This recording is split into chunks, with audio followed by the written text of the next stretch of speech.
Spain is always great. We went back to Cáceres and Trujillo to cover off essentially King's Landing and its immediate surrounds. And I think those cities brought life to it. And you sense that there's a whole world there that's living and breathing at the feet of the Red Keep. Coming to Spain, suddenly you're on these sets and your disbelief is suspended, and you are in Westeros. When you go to Spain, you're hit by big skies, bright sunshine, and beautiful old stonework. And I think the history is ingrained in the wood and the stone of a place, and that just influences you. You can't help it.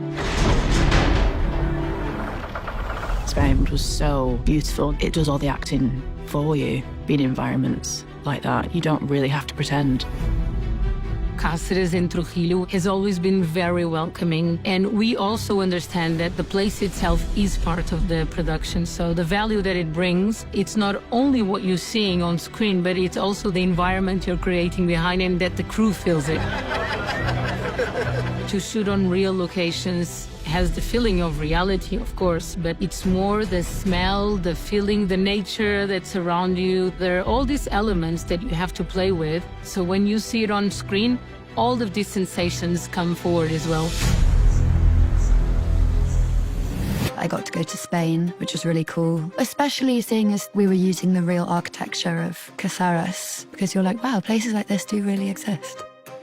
These locations elevate the screen value of the show tremendously, and I think that was also one of the big discoveries of Game of Thrones, actually, where the producers saw that the perfect combination on screen is the combination of something real with enhanced CGI or art department. But these sets would never be the same without the real backdrop.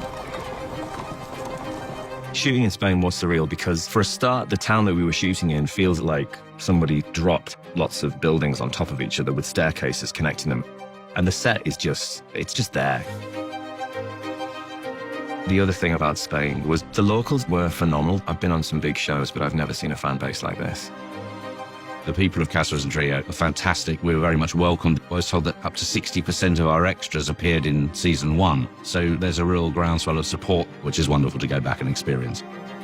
When they went to Spain, I know they used a lot of locals, and that's so important because I think if you're going to shoot in a place and take something from it, you really want to give back to that community. And I think that's what we do really well on our show.